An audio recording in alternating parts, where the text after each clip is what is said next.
Les amis, ce Shabbat, on va lire la parashat Zachor. Alors la question qu'il faut se poser, c'est qu'est-ce que Dieu attend de moi ce Shabbat-là? Quel rapport la guerre d'Amalek qui a lieu il y a des milliers d'années avec moi, juif, en 2024?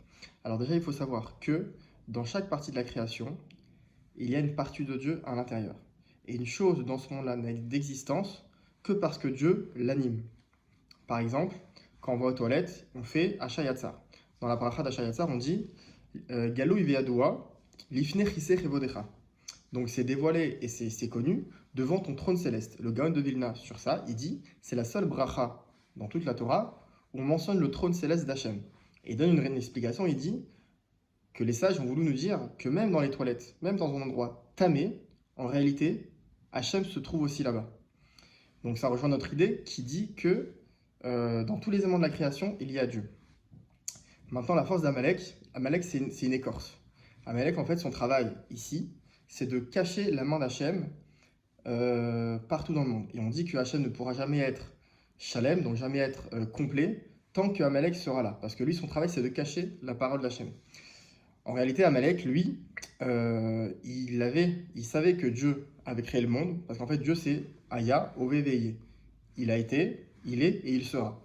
La partie de Aya, la partie de Dieu a été. Amalek, il le savait, ça. Il savait que Dieu avait créé le monde. La partie de Iye, du futur. Il savait que viendra un temps où la gloire de Dieu remplira le monde entier, et c'est Dieu qui régnera à 100%. Maintenant, son problème, lui, Amalek, c'était Ove. C'était le présent. C'était de considérer et de comprendre qu'il y a une Ashgacha pratique, c'est-à-dire une considération particulière à tout à chacun, à chaque juif, et Dieu gère sa vie au millimètre près. Ça, Amalek, il ne voulait pas. Amalek, il a coupé cette chose-là. Maintenant, le travail du juif, c'est justement d'enlever cette écorce-là, donc briser l'écorce d'Amalek, et de faire dévoiler la partie de Dieu qui est à l'intérieur. Ça veut dire quoi, concrètement? Ça veut dire que si, par exemple, ma femme, elle me crie dessus, ou ma femme me critique depuis 10 ans, en me disant tout le temps la même chose, je pourrais dire, elle a mauvais caractère.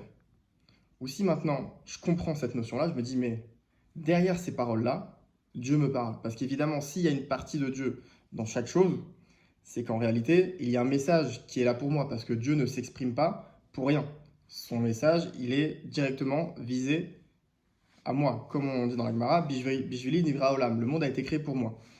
Donc si je continue le même comportement et la même chose en donnant une raison logique à chaque chose, ben en fait, j'installe comme ça une situation naturelle des choses, une vie qui est logique.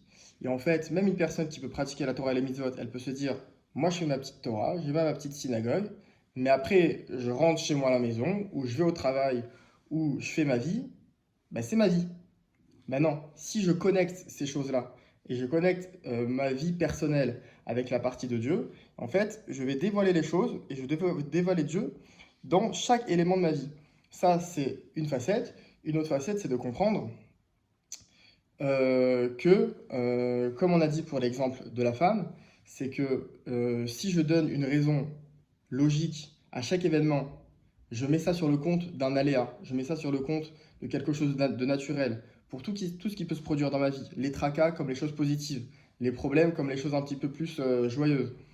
Et bien là, je mets ça sur le compte du hasard ou le compte d'un événement naturel.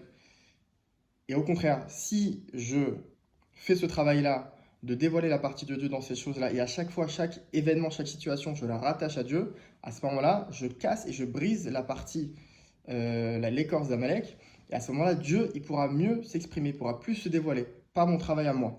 Et c'est pour ça d'ailleurs qu'on lit la parashat Zachor juste avant Purim, parce que Purim, c'est une rencontre et une proximité avec Dieu qui est très proche, et c'est une fête qui exprime la Emouna, parce qu'Hachem, il s'est dévoilé dans la nature, contrairement à Pessah. Cette fois-ci, il s'est dévoilé dans la nature en montrant que chaque événement agencé d'une manière apparemment complètement qui n'a rien à voir, mais en fait, finalement, on avait un fil conducteur et que tout est Hachem qui dirigeait le scénario, et ben, je peux appréhender, après avoir fait ce travail-là par Parashat Zachor, je peux appréhender Purim de cette manière-là.